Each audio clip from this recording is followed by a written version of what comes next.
Hello, GenRight Nation. I'm Tony Pellegrino.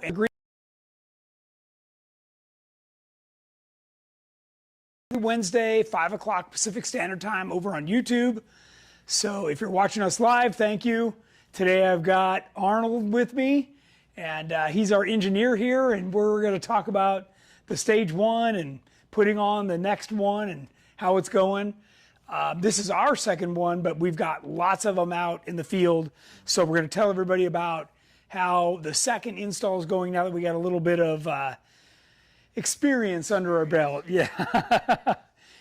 Let's see.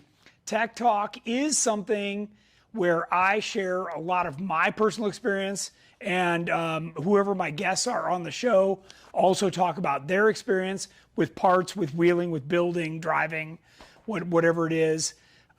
We've got a lot of experience and we're happy to share it, but I just want you to know it's just our take on things, right? So, right. And, you know, of course, we're here to talk about our favorite subject and yours, Jeeping, how to drive them, how to build them, whatever. So sit back and enjoy. If you do want to ask a question, you simply type it in as a comment. And if you're over on YouTube, to do that, you're going to need to log in to your profile. And then if you're on a phone, you got to swipe over to see the comments. A lot of people are watching it on a TV and then asking the questions on their phone. So do what works best for you. And we like you guys watching this live because then we get to interact with you and answer your questions specifically, which is the most fun for us. So since you're on right now, I would appreciate it if you'd subscribe and turn on your notifications. That way you won't miss a live show like this or if we post up a video. And if you missed a past Tech Talk, you can always go to the live tab on the GenRight channel, and that'll pull up all the previous Tech Talks so you can see those. We have two questions for Arnold. Sure. Oh, no. Number one from Paydirt, who is the lowest? And Jeremy Belke wants to know how you bent a rim on your trailer. Oh. I'm all curious about that. Did you? Yeah. That seems tough to do, Arnold. So, little curb hopping? yeah, well, no, it was actually, so you ever go up to Big Bear via, like, Silverwood Lake over the back? It's, Yeah. like, super tight, super windy. And there was, like, this hairpin turn, 10-mile-an-hour turn. I was probably going 11 miles an hour. And just a little bit too close. And luckily it didn't rip the fender off the trailer. But, yeah, it bent the wheel, the front, right wheel. Tacoed it. So was there a rock on the inside? There's a rock sticking out of the mountain. It's one of those, where they could have just. So not just a rock on the side of the road; it was embedded in the mountain. It was embedded in the mountain, and the rock didn't go anywhere. No. It stayed after I hit it. Right. Too, so. and the trailer suspension couldn't quite soak it up. No, it needed some Fox shocks Oh, or something. You know? Nice job, Arnold. Trying to wheel his trailer. That never works out. I gotta buy some new spare wheels. Yeah. Yep. Nice. All right, we have another one. Sure. Just call me Stinky. Love this project. Question: does the Curry 44 front come with extra caster for a lifted Jeep? Appreciate y'all. That's You can order it. I with think you can extra, order it that way. Yeah. Yeah. depending on the lift. Yeah. Obviously, they have them in stock, but if you decide to order it that way, there's going to be a wait. I'm sure. So. I think an extra caster wouldn't help. Yeah, I don't know what this one is. It looks like more. It does look like more. Yeah. Yeah. When the axle drooped out, it was still. It was a still, negative yeah, caster. yeah, which is good. Yeah. Which is good. So. Nick Repinich says it's never good when the boss calls the engineer to explain things. Yeah, good to see Nick's on there. That's awesome. Well, Arnold and I collaborate on a lot of this stuff to come up with the best design. We're both Jeepers and have a lot of experience. So he knows the constraints of some of the parts and some of our manufacturer's capability. So we try and blend all that together. And sometimes there's choices we have to make where we're just like, that's all we could do, So now I will say, the Stage 1 is the best you're going to get over any bolt-on lift kit because you've cut everything off and that's how you fix everything because you can only do so much with the stock brackets. And we did retain the stock brackets on the axles, which is a compromise, right? We're trying to make it easy, affordable. So, obviously Stage 2, 3, 4, there's advantages to that. But today we're just talking about Stage 1 and, where we're at, how long we've taken. Before we get into that, I did want to talk about, let's talk about these, Arnold. Oh, nice. We finally got these in. Yeah, that took a while. These replace, so if you've switched to like a drop-down tailgate on a JK, these fill in the spot where the hinge was on our corner guards. Yeah. And these could be welded in too, right? Yeah, you weld them in, blend them. Yeah. Before you. And then you got 3 more bolts holding it on too. Yeah. So we just got those in, so I wanted to mention to everybody that we've got those. I'm putting these on Terremoto. I've been wanting those for a while. We also, on Sonic, we installed that next gen K&N intake system. So I did want to, mention those guys, mention that that's available now. That is their latest and greatest. If you missed our show about us installing that, go back and watch that previous live where we featured that product. Mickey Thompson is still having the sale on their tires and wheels right now. So it's a rebate, buy them in a store, and then turn in a receipt. R1 sent us some brand new rotors and pads for Sonic. So when we flip around, we'll talk about those. And I took the lights off of Terremoto that I had on the front bumper, and we put those on Sonic. So if we get around to the front, we can look at that. And I also put on the worn VR winch on Sonic. So we've got some new updated parts on there from some of our marketing partners, right? Okay, so today's show, we are talking about Stage 1 JK Elite. And it's important to remind everybody that this is designed. If you have a Rubicon JK, you're going to keep the axles as they are, the factory Rubicon 44s with lockers. You're going to keep the springs, whatever springs you have, and shocks, whatever shocks you have. And then we're going to sell you pre-assembled sub-assemblies, or pre-welded sub-assemblies, sorry. Grade 8 hardware, genuine Johnny joints, a flat belly skid plate, chrome ollie high steer, which we've got right here. You're going to get reed knuckles and then a 25-gallon rear-mounted gas tank. So let's talk about where we're at right now. So let's spin around and look at the Jeep. We are 5 days in on this install. So that's not very far. And everything is finished welded and bolted back in. So I don't know, Jeff, can you still scoot this way, or we got to drag some more lights with us? Watch that one. Watch. Oh, good catch. Yeah, shove that light way under here, Arnold. How far can we go? Yeah, you can come around that way if you want. It's quite the adventure. There you go. That's pretty good. You're joining me under here. Okay. So that's going to give you a pretty good view. So one of the benefits to this, now this Jeep Sonic was not a Rubicon. This is Sahara. But Jennings had upgraded to a Curry high pinion 44 and recently a 60 in the rear, a Curry 60 in the rear. So these are built to factory specs. They have all the factory brackets, so it makes it pretty easy to still do this. This would be the same thing if you bought UD60s or something similar, and you're putting them in, you're going to be faced with the same thing. Now, Arnold, let's point out these two cross members are the same ones that we put in our full Elite that I've got in Terremoto and we've raced.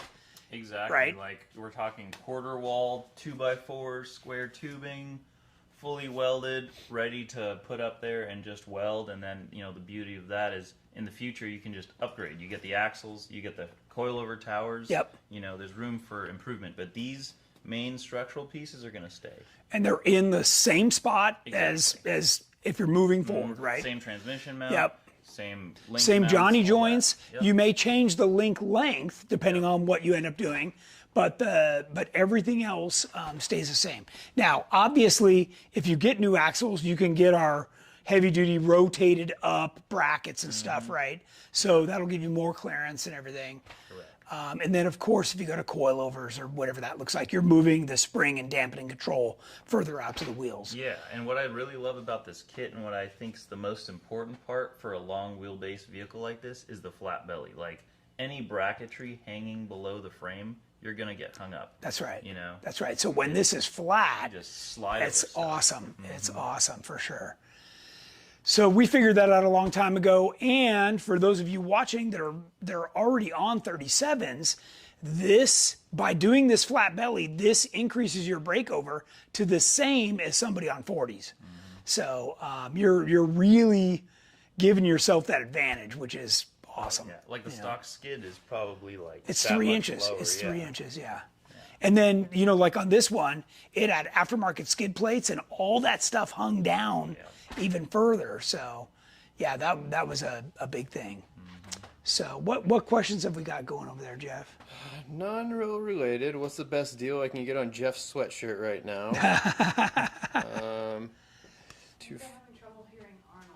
Oh, yeah. Let me, I can pop the mic and then we can, pass it back. Put it on something? Yeah, we're just gonna kind of hold it as we're talking. So.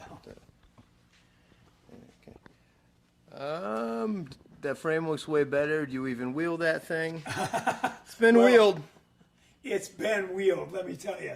We had a hard time even getting the bolts off. Yeah. Yeah, it was a mess. So, and we recently put this new JE Reel drive shaft in, along when we did the 60. But you know, I was going to point out we've got the bridge for the factory Rubicon 44, but in this case we had to use our 60 bridge, and we made a couple mods. But that's going to be something that you and I turn into a part for this particular kit. Yeah, so we have like a universal Yeah. upper link mount truss system right now for the 60s, but I think we're going to eventually come out with something a little bit more specific to this kit. Yeah. Something that'll fit with the coil spring buckets in place. Yep. We do have one question. Does the cross member come with the frame brackets? Does the cross member come with the frame brackets? Yes, Yes. it's part of the cross member. It's all pre-welded.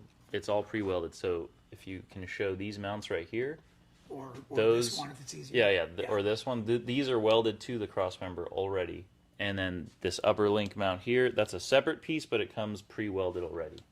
Yeah, so you've got the benefit of our talented welders doing all the welding on that, and all you got to do is stick it to the frame, and it lines up with some factory holes that are already in the frame in different locations. So it's really easy to put it on, and we've got you welding all the way around these brackets, so even if you're not a great welder, you can get it to adequately stick on the side of the frame is the way I would put it. Oh yeah. Yeah. We do have one question. Time for the Tony secret. The bolts for my flat belly skid keep coming loose after I go wheel. Should I put some type of Loctite on them? Okay. So Nick and I figured out that the hot ticket for that is actually RTV. So because you don't want to lock the threads, you just want to keep the bolt from backing out. Some resistance. A dab of RTV when it dries, but it won't make the Allen strip when you go to take it off. Yeah. So, yep, there's my tip for the day. Let's see. But I'm super happy with how this came out. You know, you can reconnect all the parking brakes and everything. You know, we did, actually Jeff can back up and show, we just updated to the R1 rotors and pads. the light catch here without going too far. So we wanted to go for some additional stopping power. So we got the slotted R1 rotors and brand new pads. This is an upgraded pad for a bit more performance, and combined with this rotor. And by the way, these slots help to clean out anything that gets caught in there, you know, rocks, mud, whatever. Really helps to keep everything good and fresh. And I didn't realize how toasted the other stuff was, but the pads had virtually nothing left on them. So I was glad we opted to do this right now. Let's move the camera back there so I get a Better shot of the bridge. good view of the bridge. Yeah. So the bridge is a, you know, full fabricated piece that we welded here. You can see that we turn the links sideways and put the bolts in. It's still well within the range of motion for the Johnny joints, so that's not a problem at all. And you, of course, you can see we just kept the springs that she had from the Metal Cloak kit, and she had the Bilstein 5100s on there. So we're just leaving them. It actually, both when Jeff and I drove this Jeep out of Sand Hollow, we thought it actually felt okay. So now that we've done long arm and corrected everything and given it more ground clearance, this thing's going to be like awesome. Yeah, one thing I think we should talk about is, you know, when you think about your suspension system, I think you should really separate, especially something like this. You should really separate the links and all that and the mounts, and then you should separate the shocks and springs, because there could be a kit out there that, you know, the shocks feel good, the coil springs are the right rate, it feels all good, but the way the axle moves and the way it tracks and stuff like that, maybe Or not that lifts the good. wheel, Lifts right? the Like it wheel, you know, doesn't- the anti-squat's all wrong, Yeah, all that stuff. yeah. Like so if you think about our suspension kit here, is really just the links part. Like the rest, you kind of, you know, use whatever you like, whatever feels good. Maybe you're sponsored by someone, whatever, get a discount from a buddy, Or you just like Fox. or you just like Fox or something, Right, exactly. But right. then the brunt of it, the heavy duty part of it, the linkages and the mounts, cross members, all that stuff, that's our bread and butter right there, right? Yeah. So one of the things that I wanted to mention that you and I saw today was the stock axle brackets are not very thick, and we send those weld washers, but these Curry axles, so, you know, whether it's a Curry or a Dynatrack or whoever, they're going to put heavier duty brackets on, and then you don't need to use those. Yeah. You can just put the bolts through. Exactly. So that actually saved us some time in putting this in. And I want to say the welders at Curry and Dynatrack are better than the factory Jeep welders. Yeah, like you had a heck of a time getting some of those brackets Oh off. yeah. Yeah. So we did, the last thing we did today was move those front shock mounts out. Remember, you discovered that the factory ones weren't quite far enough Yep. out. So, We do have a couple questions. sure. So on the axle side, do we need to cut off brackets? On the axle side, do we need to cut off brackets? The is only thing I question. cut off was the track bar mount on here. And on the front, I took off the track bar mount and one upper link mount. And the sway bar tabs you have to take sway off. bar tabs, yeah. You're not going to use the front sway bar. There's no room for it. There's no room. Yeah. And I think on the rear, you could cut the upper link mounts off, but you don't have to because they're not in the way. So we left them. We left them on this one. On this one, we left Yep. them. Yep. But yeah, you got to take the whole backing plate. Like, it's a giant it's job. to really do it cleanly. Yeah. Like, yeah, you might as well leave it on or not do it at all. Yeah, you and know? did we mention we're only 5 days in on this? So Yeah, 5 yep. 8 hour days, okay? So we do still have work to do. We probably have at least 2 days worth of work still, maybe 3.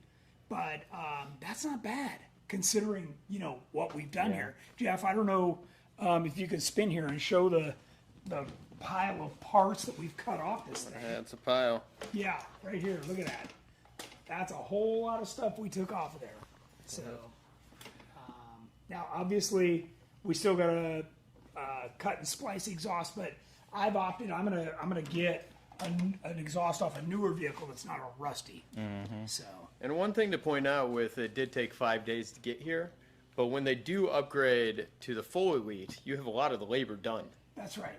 That the hard labor that was underneath. Exactly. That's right. Yeah, I think most of the time spent is cutting the brackets off and making the frame look good Yeah. still.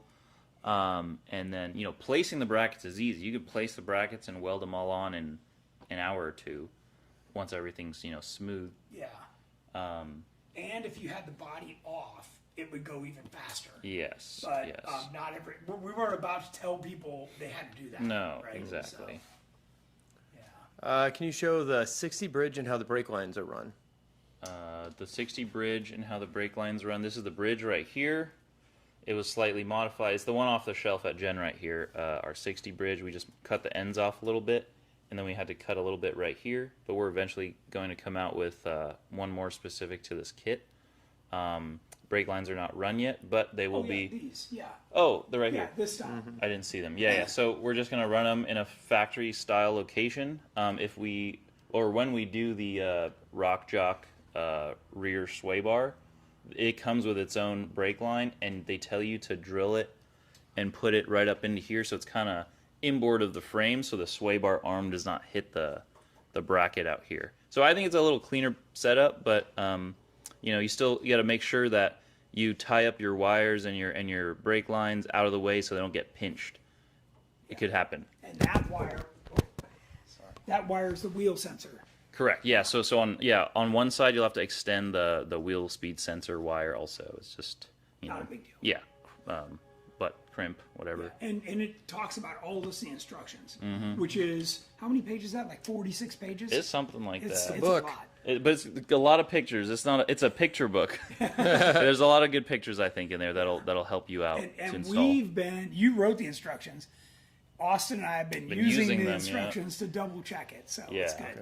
And that goes with any GenRight product. Like, I think if you have things to add that we left out in the instructions, definitely hit us up and let us know, because it's We're hard. happy to include it. It's hard to look at it from Yeah. from an installer's perspective, sometimes, and everyone's got different questions. Yeah. What else you got, Jeff? Is JE Reel over Tom Woods or Adams a brand loyalty thing, or is there a specific reason why you go with JE Reel? So I go with JE Reel. Originally, it was because they used genuine Dana Spicer stuff. They have recently switched over to Napco, which is a manufacturer that's really building quality stuff. And JE Reel has always taken bigger stuff, like 3/4 and 1 ton truck stuff, and machined it down to fit for what we're doing. So it's more heavy duty. If you go in with a regular V6 Jeep, they're going to give you a drive shaft with a little teeny, slip on it. And I wanted something that's way more heavy duty. So they've been willing to do that. And this is what they call their crawler series. It's got all the heavy duty stuff in it. It's got better lubrication. It's their top. Was of it the line. 1350 1350 U joint front and rear, and 3/16 wall, right? Yeah, Or quarter yeah. wall? No, 3/16. 3/16 wall. Usually it's like 16th or 8th. Yeah, thin. thin. Yeah. So no, this is nice, and this is good quality stuff. The other guys I think use a lot more import stuff, and I'm just not crazy about that. The quality control just isn't there. So Yeah. it might be cheaper, but you're getting what you pay for. Definitely. Another one. Are the belly pan fasteners flush with it? They are. So what comes in the kit is standard bolts, right? But then we have an upgrade kit to Yep. do the recess, right? Yeah, so you'll get the Tool. the tool and the flathead bolts, and Yeah. you can just go one at a time. One at a time. With your skid plate That's installed. right. Just go one at a time. Yep. Keep doing it till it What's sits that, flat. like $50 for that kit or something? 60 maybe, yeah, something like so- that. But you get the cutter with it too. So Yeah. Two Feather just pointed out, ain't got no gas in it. No, that's right. So the gas tank's right over there. That's what I was saying. We still have another day or so to get that put in, remount the evap, secure the the evap canister, Yep. and redo the exhaust. Right, Yep. we've got some loops to cut and refix the Yeah. exhaust. So. What's good about this kit also, and I want to give credit to Lee, our builder, he showed me a way to use all of the existing exhaust parts, and you cut pieces out of it, kind of like pie slices, and you can recreate this new exhaust system that you'll need to clear everything up there using all the factory parts. You'll just have to buy a new muffler, basically, and a tailpipe or whatever. Yeah. But yeah. Yeah, because normally the muffler's back here. Yep, exactly, Right? exactly. So we're gonna put the muffler up here. Uh-huh. Yeah, you can. A lot of people just dump it right out the side there or something. Yeah. So Jennings already had a cat back, so we can reuse the whole The back piece. exactly. And then also, let me just point out that with that gas tank, you can still run the factory hitch. So that's, I think, I don't know, having a hitch sometimes is helpful. Yeah. Bike Huge racks, plus, etc. bike rack, whatever, Move your boat. Yeah. I have the same rear axle as Sonic has, but I have a Curry 60 in the front with 44 outers that Curry's makes. Anything I need to watch out for? I'd say so you're gonna have to do something with the truss in the back, right? Well, no, they already have this one, so I think This So they'll have but they were to- mainly asking about the front. Oh, front. okay. So for the front, just the track bar bracket, you're gonna have to just modify a little bit to fit. Which we had to modify anyway. Which we had to modify exactly. Yeah. So But yeah, the spring perches are going to be in the same spot, right? So yeah, when it comes time to do that, send an email in, and I will get you some measurements to place that bracket in the right spot. Because right now, the way it's designed, it kind of fits around the factory spring mount. So yeah, only on a stock axle though. Like the Right. Curry one's like a little bit wider, a little bit thicker So we plate, had to heavier mod it. duty. Yeah. Had to mod it exactly. yeah. Travis Dunn, I had to move my lower shock mount out on the front of my Stage 1. Yes, that's what we do. Yeah, it should That's come with standard, the yeah. it should come with the shock mounts in the kit. Yeah. And Jeff, I don't know if you can slide up. Here, let's grab those lights for him. Can you see this one, Jeff? There you go. Yep. Look at he's coming right in. Okay, so that one you can see how it's moved out. It's a little bit twisted, so you're taking advantage of the full range of motion that's built into the bushing at the bottom of the shock, and that makes a big difference. We tried not to do this today, but it was literally like half the bracket off. Yeah. So, and it's not as important with a 2.0, but if you want to go to a 2.5, you're going to need all the clearance you can get up at the frame. Definitely. So, Yeah, like the stock shock, I think is about one shock's width in. So we In. moved it 1.5 inches out. Yeah. 2 inches out. yeah. So, yeah, but that's an important piece, especially for those bigger shocks. Kind of like the ones we put on Grey Wolf. That's a bigger Oh, yeah. shock, and we needed all the room we could get. And that clears, and that's a what, basically like a 2.6 or 2.6 yeah, it's a little bypass bigger, yeah. with the tubes on there and Yeah. everything. Like that's a massive shock. And Jeff, can you see the track bar mount from where you are? That's yeah. That's the full elite 1/4 inch thick.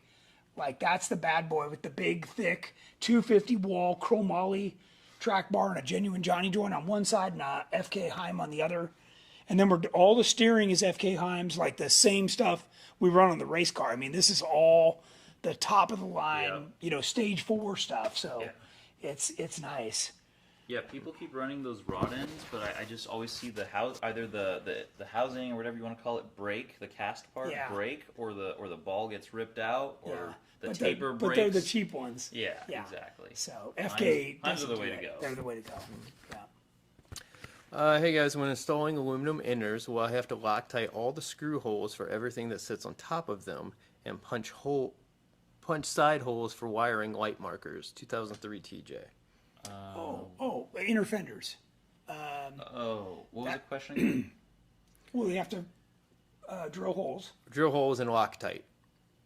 I don't think you have to Loctite. I don't think you have to No, Loctite. I haven't. No, I don't know anybody that's Loctite them. But yeah, you will have to drill some holes in the aluminum. I believe that you follow the holes in the tube fender, correct? Yeah. I think Yeah. you have to follow the holes in And the was tube he talking fender. about specifically for lights?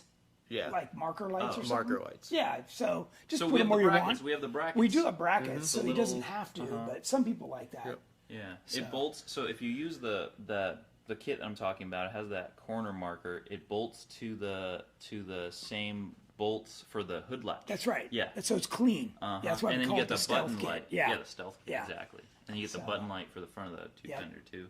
Yep. I have Michael Colson. My Bilstein shocks came with a bracket to move them out. They are still usable. They are 8100s. Yeah, there you go. Did we use those? Oh no, because we had already moved the mounts. Yeah. Otherwise, we would have had to have. Yep. Yeah. Yeah. Rick Turner would like to know if Sonic is getting new Raceline rims. It's funny he mentions that. We just talked about Yeah. that today, because what's on there right now, I think, is like a 9.5 or a 10-inch wide, and wide. I like an 8.5. Yeah. It makes the 37 look too fat. So Hard to squeeze between some yeah, stuff. but too. is he asking because there's a whole line of them sitting right Probably. here? Probably. Those are actually my Those are my wheels. And they've been sitting there the whole time, so all the video and everything, Raceline's been getting some promo in the background. Yeah, so this has been a disaster over here of us cutting and grinding. We've been scooping up like a 5-gallon pail of grinding, whatever you'd call that, spit grinding off dust. and, Yeah, I think the longest the part of this kit that's the most time consuming that Jeff was mentioning earlier was cutting off all the brackets. But luckily, if you go to the full elite eventually, all that hard work's done. You just have to do the shock towers, which that's right. A few more brackets to In the cut front, off. that's not bad. In the In the rear, back, it's a little more involved, but still, it's part of the, it's worth it. And then yeah. you can go with the 36-gallon tank, Yep, which yep. is huge. And that's like the last time you're ever gonna Do that. do mega work like that on your Jeep. Back to the Yeah. inners question. I misread it. He meant locate, not Loctite. Oh, so I think you bolt it together and you locate it on the back part of the fender. There's like holes in the like let's call it rear wheel well part, Yeah. inner wheel well. Those holes should all line up. So start putting the pieces together. You'll see how they go together. I think there's pictures on the website you can Yeah. reference. Yeah. There's some stuff that bolts in the front, and then based on that, you can drill your holes through the top and rivet it or To the tube bolt fender. the tube fender. Yeah. What diameter arms are we running? They look thick. 2-inch quarter wall lower. Yeah. 1 3/4 eighth wall Yep. upper. Up top. Yeah, these are beef. These are beef. And these are the 1.25 inch shank Johnny joints. So that's, again, the same stuff that you'd run on our full elite kit. Yeah. So even though some people do opt for the 7075 aluminum, that we use these to keep the cost down. And these arms are pre-welded. That, again, that's part of the kit. Is the front track bar mount is pre-welded. The arms, the cross members. Every sub-assembly really Is pre-welded, yeah. This upper clevis mount That's right. here. That's all done. Yep. Yeah. So that reuses the bushing or convert it to a Johnny joint up here, for sure. Is the front cross member the same for manual transmission with a different transmission mount? Correct. Yeah. Yes. But you have to notch the cross member a little bit for the manual. That's the only difference. Okay. But, Do we call that out in the instructions? We do. Okay. Yes. But yes, same transmission or same front cross member, different transmission mount. Yep. And notching, I would like to emphasize modifying this cross member, either of these cross members. These are the backbone of the entire suspension. So you want to do that with the utmost attention to care and strength.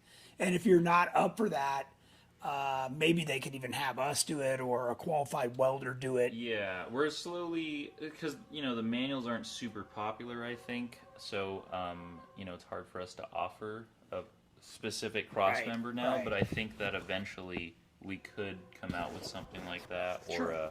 or maybe some sort of like little marks on there, a template maybe. You know. Yeah. And I guess if we got a few calls for it, we could knock out 5 and just keep them on the Yeah, shelf yeah. and, you know, have it good to go. Exactly. So, yeah. We're all caught up in questions. Wow. We still got about 20 minutes, so keep the questions coming in. Let's see, I do want to remind everybody, this is what we call a bind-free 3-link front suspension. So you've got one upper link, 2 lowers, a track bar in the front, and there is absolutely no bind in this. And then the rear, maybe even Jeff could spin around and show the links. That's double triangulated, and that is the best you can get. So and I guess for me to put it simply, this is the best suspension you can get short of building a buggy, because you're trying to keep all the suspension underneath the body, and where a buggy, you know, you've got an open platform, right? Yeah, like a canvas that's open, right? So just do whatever you want to do, but there's no body. But what's way cool to me, and you know, it's just like what you do, it's what Jeff does, it's what Alan Alvarez does. Like, you know, all the buggies are on the trail, and then these full-bodied Jeeps roll up, doing the same stuff, maybe even better. And you're, you know, that's just the cool factor right there. Like you have the family in the rig, That's you know, right, you're, family. You still got a heater. got you got the a heater windshield. AC if you want. Yeah, exactly. Put the So- top on, drive it home, maybe. You know, Yeah. like in California especially, you can't drive a buggy on the street. Yeah. You're gonna get pulled over right For away. sure. But no, having a full body Jeep with race suspension, buggy suspension, basically, that's pretty nice. Yeah, it's nice. Yeah. All right, we got a few questions. Okay. Hey Tony, what's the story at GenRight? How did you come up with an off-roading company? Well, okay. Actually, this is a great question, because I've been wanting to remind everybody that GenRight is short for Genuine Ideas Engineered Right. So a lot of people don't know that. We don't talk about that very often, but I started out with this. I was working on my Jeep. I was going to the local off-road parts shop, and I quickly realized that I outgrew what the regular retail guy could offer me. They're not out wheeling every weekend like I am. They're not doing the hard trails. You know, when you start talking to them about more articulation and lockers and all this stuff, they're They're like, you need a higher lift kit. yeah, it's like out of their realm. So then, you know, at that time, Pirate was popular, right? So I get on Pirate. I go, okay, all right, buy this from Parts Mike, and this from Terraflex, and this from this guy, and this from that guy. I got it all on the garage floor, and I'm like, wait a minute. Now what? None of this stuff fits together. Forget instructions, no hardware. I'm like, okay, great. I have my weekend to work on this. Well, there's no chance, right? I got to go figure out what hardware I want. And if it came with hardware, it was crappy grade 5. You know, I'm not running that stuff. So, you know, it just, to me, I was like, wow, if this is the best the off-road industry has to offer, I'm going to smoke these guys. So ever since that, I've just been determined to make the best stuff. And if people appreciate it and want to buy it, great. If they don't, that's fine too. When we built the first Elite on Terremoto, I was building it for myself. I didn't care if we sold one. And sure enough, as soon as we brought it out, people were like, whoa, can I get that? You know, so it didn't take long for people to figure out that it was really good. And now, you know, just in the last, 6 months, we've finally been able to offer this lower cost version of this kit and get people going on it, right? Get them the right stuff. the proper geometry, the proper products, you know, good genuine Johnny joints, grade 8 bolts, 1/4-inch thick brackets. Like, it's all the stuff you need. When you go to cut the factory stuff off your frame, you should be horrified how thin it is, how quickly and easily it cuts off. If you make a mistake on this and you got to cut it off, you better have an extra day because it's thick, right? Yeah, like that's a good point though. Double check your measurements and all that stuff before you really it's finally really weld it on. pretty simple. But yeah, hard to go wrong. Yeah, it is. And because you've got adjustable links, if you line it up with the holes on the frame, it's close enough and you can still get this thing going straight down the road, and you don't need to stress about that. So we've really designed all that stuff into it, and it's going to be a great kit for you guys to run on your Jeep and for a long time. I guarantee if you toss this thing off a cliff, the only two things that would be left are these cross members and that part of the frame. Yeah. Okay, that is so strong. Yep. So That's funny. yeah. But all those years of building Jeep stuff has led us To to this. this. That's right. Like we know you can't have anything hang down. You're just gonna, even if it's a 1/4 inch, that's like I'm stuck. Now I got a winch. It just makes all the difference. No, definitely. So yeah, good question. Thanks for that one. It's always good to remind people. Most owners of companies, they're more worried about the color box that their product comes in than they are about the actual performance. And that's why I always tell you guys, come join us. Come wheel with us. You'll see. Get a ride with us. You'll see. And while you're out there, I also want you to see there's nobody else out there. We're the only ones out there. So, Yeah. All right, on an early picture of Aftershock, the rear quarter panel is dented from hitting the fender hard. I have the same denting and want your corner armor. Any issues with bolts reaching the riv nuts with dents? Well, you certainly want to get whatever's dented pulled back out best you can, for sure. Even if it's ugly. And we're gonna remind everybody, you should have put the corner guards on before you got the damage. Okay? I don't care if it's the corners, the rockers, like whatever it is, put the stuff on in advance. Now, for you, it's too late. I get it. Just pull out the stuff the best you can. Do not rely on a riv nut to pull the body back out. You will be disappointed. Yeah. It'll pull the riv nut out. Yeah. So you got it. The riv nut's great for securing it in place because there's several of them. But do not let that do the body work for you. You will be disappointed. Yeah, you just gotta fix it as best as you can. Yeah. Use a hammer or a slide hammer, yeah, pry bar, Yeah, whatever. Maybe you got a body shop buddy or something, Yeah. and they can just fix it for you real quick, as good as they can. I've even drilled small holes on the inside and like popped it back out, where I couldn't get to it or something. Yeah, it just has to be kind of close-ish so you can get the riv nut to be perpendicular to where the bolts Yeah. going. If that's 'Cause not the bolt's not going to line up Right. if the sheet metal's all tweaked. Yeah. Yep. All right. Did you get the knuckles that you're going to supply for the JL yet? We did. We are For the Stage 1? Yeah, we're gonna run the Rock Jock knuckles. The Rock Jock knuckles, yes. Yeah, on this one it's the Reed knuckles, but on Yes. the JL it's the Rock Jock. Yeah. Somebody says we need a Stage 1 kit for the 2-door. We already have it. We already have it. You just have to call in. We don't have it on the website as like a one-click buy, but if you call in and talk to the guys, it includes a different rear cross member, a different gas tank, but we already make everything. It's super easy, and we had 3 of them out at High Desert Roundup. The people had already bought and installed, and they were wheeling with us. Oh, so, really? 2 yeah, doors? 2 doors. Nice. With the full Stage 1. It was perfect. That's sweet. The guys were stoked. Oh, I bet. And they were wheeling the daylights out of them. A Yeah, they 2-door on were. 37s Yeah. will go almost Yeah. anywhere. So, Yeah. Are you keeping the factory rear sway bar or installing your own? No, we're going to install our own. Keep in mind the factory rear sway bar does not have provisions to have a gas tank back there. It was made to have a muffler back there. So you've got to convert over to an anti-rock, like a Rock Jock style anti-rock rear sway bar, which is further mounted back. And one of the things I wanted to check and see if I could get our rear sway bar on there, because that's a little stiffer to compensate for not having the front. So I might try that first before I do the other we just one. got to see with the width. Yeah. I think if it's the same width or similar width within a few inches, I it think should so, work. yeah. Because it bolts in the same Same place. spot, yeah. So, and all of our gas tanks that are rear mounted are made for that kind of a non-disconnect sway bar is the best way to put it. So, but yeah, good question. All right, I stretched my rear on my two-door around 3 inches. When I did that, I moved my upper shock mounts up 2 to 3 inches and back 2 to 3 inches. With the new position of the shock, will rear tank work?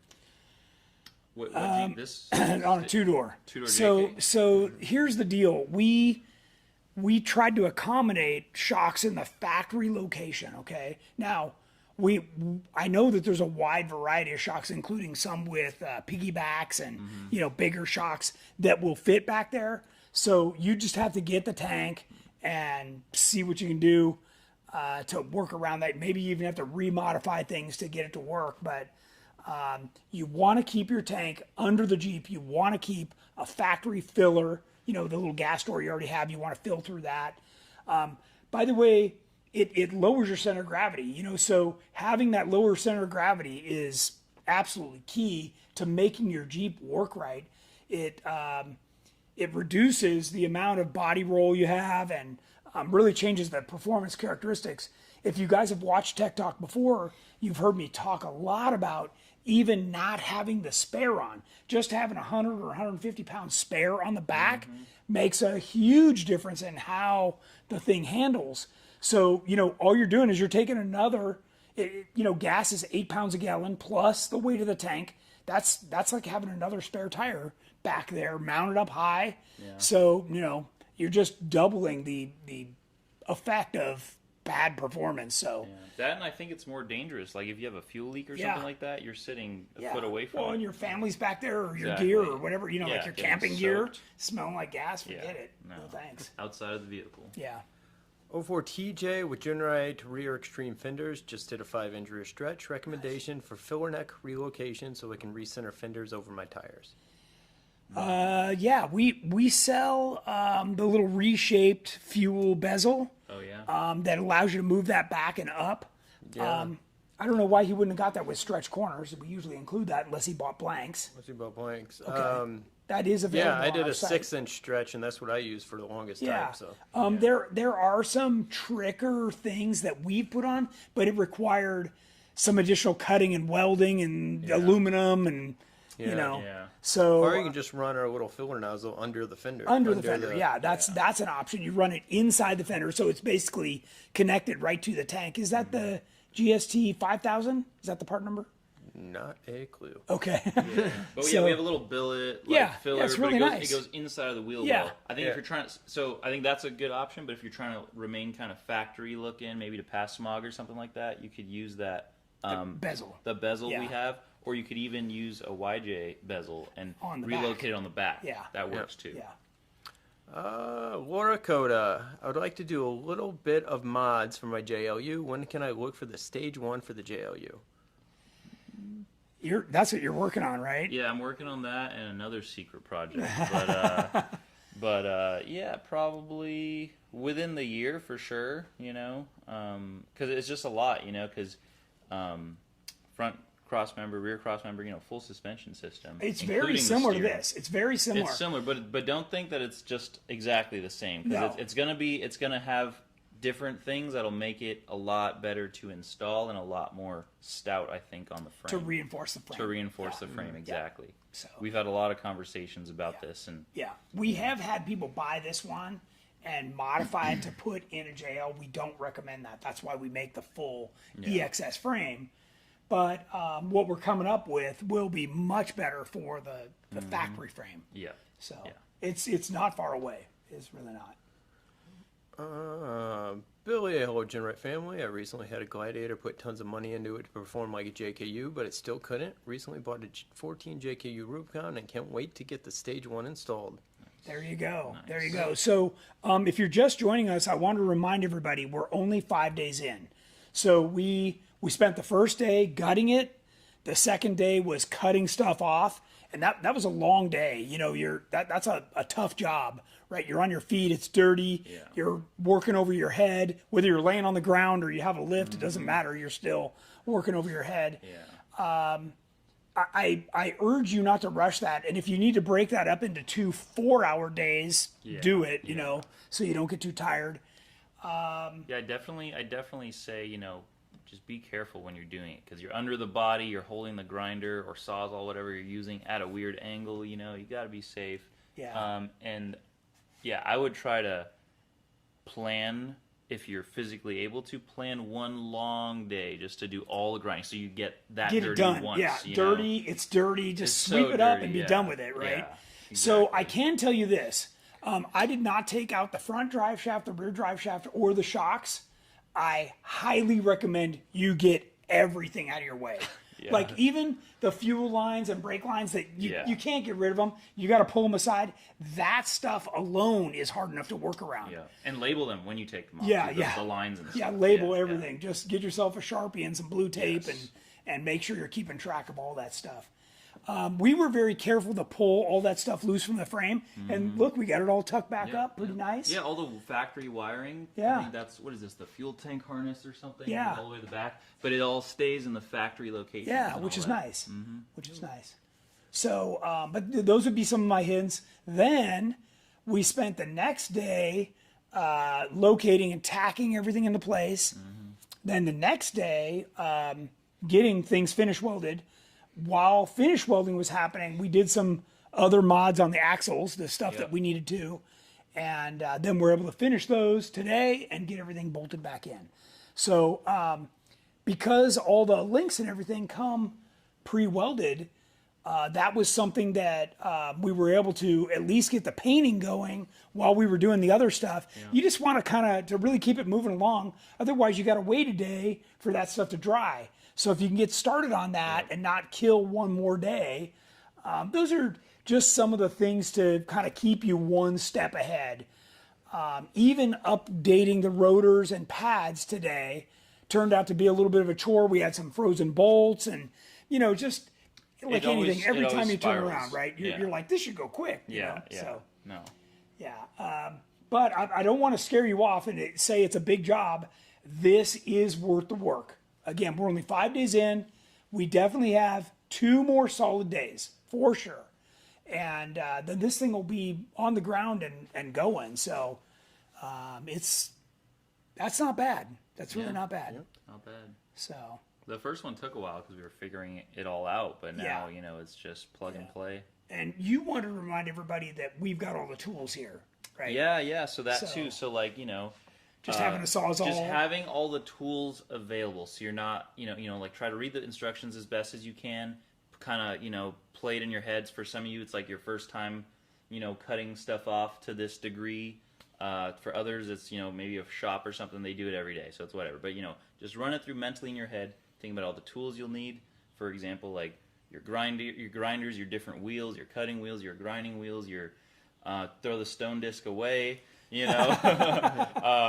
all that stuff, all the special tools for, I don't know, disconnecting maybe the fuel line or something. I know some people have like those little clips, little clips, and stuff. yeah. Just like all those little Well, even an things, impact to start ripping An everything impact, apart, right? exactly, Like all those little things. all the little things, Help. all the if you need Loctite, like all these little things, because all the extra 10 minutes you take to go to the hardware store That adds or up to be whatever. a day before you know Exactly. it. Yeah. Exactly. So just having everything available, try to have everything in front of you, and like have little, like when you're working on this, have like little substations. Like that's your painting area. That's where I paint all my Yeah, with the stuff. cardboard down That's or where hanging yeah, it. Yeah, exactly. That's my grinding table or welding table, whatever. Yeah. All that stuff. Just have kind of systems going for And everything. there are times when just having an extra set of hands from a Oh, buddy yeah. helps a lot, right? Some of the bigger stuff that's Yeah. hard to move A little around. safer, You're too. trying to slip a bolt through, and you're like, "Hey, just shimmy it a little or whatever," Exactly. Little things like that. So, little things like that can definitely help. And we do that. Like I called you over today. I'm like, "Hey, can you help us? Do this, Yeah. that, and the other thing." So it's just again to keep the whole thing moving along. Mm-hmm. So yeah. How can I ride with you guys or get a ride in your Jeeps? With the right parts and the bad news, I'm on the East Coast, Ohio, when you guys get back over here. Oh man. Well, you kind of missed the train on that. I'd been out there for years in a row, but we do have customers out that way. Jeff Frank's out that way. He's got 2 beautiful Jeeps. He's got a JL and a TJ converted to an LJ that you'd never know. A ride in one of those I'm sure you'd find fantastic. We've got other guys in Missouri. We've got people all over the country, Florida, wherever. So I guess, why don't you email Jeff, Jeff at GenRight.com, and he can get you connected with somebody close, or, do yourself a favor, get out here. We're out at the Hammers over Thanksgiving. We're out at Trail Hero in the beginning of October. We've had lots of people fly in. The airport's very close to Trail Hero, Sand Hollow, and, come spend a day with us and fly right back out. So it's really not that hard to do. Yeah, there's been a few times where I've gone to some events and I'm like, oh, hey, meeting some new guy or whatever, and he's like, I'm like, oh, what Jeep do you have out here? He's like, no, I flew here. I'm here to like just ride along and have a good time. And it's usually a good time, and everyone has a good time, and they like to do the trails because they never experienced these kind of trails before, or maybe they haven't experienced these trails at this level of Jeep or something. So definitely recommend it. Yeah, and if you've ever been around our crew, the camaraderie is amazing. Like, we just had High Desert Roundup, and I don't know, we had 30, friends, customers, employees out there. And we're at the campfire every night. We're eating meals together. It's doing all the trail rides. It's a lot of fun. And I think a lot of people buy GenRight products just to be part of that camaraderie. And we welcome everybody. So it's a fun thing. I'm leading an overland trip this next Wednesday. We take off. And I've got a full group on that, and that's going to be a ton of fun as well. And then I do another one later in August. We've also got the Rubicon coming up. We've got Trail Hero, our turkey run. So there's still plenty of opportunities to get together with us and get out and wheel for sure. You saw the stick-on versus bolt-on kicker guards. Is the 3M pre-applied to stick on, or does it need to be cut and shaped? I'm not sure. I'm not sure either. I'm not sure if they just send a roll of that stuff. It's not that hard to just take a pair of scissors and apply it to the back. Blade. Have you seen? I don't know either. Yeah, I know that we've used the 3M stuff for a while. People seem to like it. I think it works well. It works well, and down the road, if you want, you can drill the holes and bolt it on. So it's kind of up to you. Do you think I can put 40 or 42-inch tires with step 1? I have a 3.5 suspension and Dana 60 Ultimate. Stage 1? Yep. Right now we say it's limited to a 37 only because of the amount of articulation, because otherwise you end up having to put such a wide wheel on it. Yeah, well, it said he said he has Dana 60s or something, Ultimate 60s. Yeah, so if they're wider, depending how wide they are. Yeah, depending on how wide they are, then I think it would be 40s. Okay to forget fit 42s. 42s is a nightmare. I don't care what you have. Yeah. So but 40s, I think you could do it. Yeah, you're gonna have a hard time fitting them in the wheel wells. Even on Terremoto, I have trimmed everywhere, and still I hear rubbing every once. We're still busting out the grinder every event. Yeah. You should just get special tires that have grinding. On them. Yeah. Well, I used my first tires, so now I got my good ones, and there's no more rubbing. So Nice. Yeah. When we get the Stage 1, do we need to put a rear sway bar? I currently don't have one, but it's never driven on the road other than maybe parking, or maybe park to lodging. I'd say test it out and Yeah, see if it's really wanna, your preference, right? Yeah. So, by the way, the Rock Jock Anti-Rock is a very light rear sway bar. Ours is a little stiffer, certainly good enough for the road. We even have a video on our website of a Jeep going around a corner here on our street with no sway bar, and then with our sway bar, and it looks like a Ferrari going around the corner. Yep. So it makes a huge difference. But, I, like on Terremoto, I don't have a sway bar at all, and I like it when the wheels just follow through the terrain. So, and you don't get that sway bar whiplash is what I call it. So, it's personal preference. Just try it out, and if you don't feel any problem, then go for it. I think specifically for Stage 1, if you're driving on the street, like if it's your daily also, I'd recommend a sway bar. Just because I always think about, if you're driving quick or like you're on the highway or something and you need to do one of those maneuvers, like you want a sway bar. Yeah. Jeff, can you just turn like right here and show this shock and spring? Okay, so one of the things everybody needs to understand is this spring is, I think it's 16 inches in from the center of the wheel. And when you do our coilover conversion, it moves the coilover out. And what that does is it gives the vehicle a ton more stability, right? When you leverage it like this way inboard, you virtually have no control. Now they do it this way because it's an easy way to get more articulation, more suspension travel. It's kind of a cheater way. They used to do that on the CJs too. They made the frame really narrow, and that gave you all kinds of flex, but they were unstable. So they're effectively doing the same thing here. Okay, now on the JL, they moved the shocks outboard on the frame. They were trying to get further out there. They knew. That's why I think they ride better They than do. the JLs Yeah, do yeah. from the factory. Because they kept moving stuff out. Yeah, so. But anyways, that just in case you didn't know that, I wanted to point that out. Well, we're all cut of questions. It is 6 on the dot. Wow, all right, that went fast. That was fast. All right, well, thanks to Arnold for joining me out here tonight. It was a And pleasure. thanks for everybody joining us. You can check on our website for our upcoming events. And if you like our products, please go on our site and give us a product review. We'd sure appreciate it. So, all right. So next Wednesday, I'll be coming to you from the beginning of our Overland Trail experience. So we'll be talking to you from there. Until then, have a great weekend. Take it easy.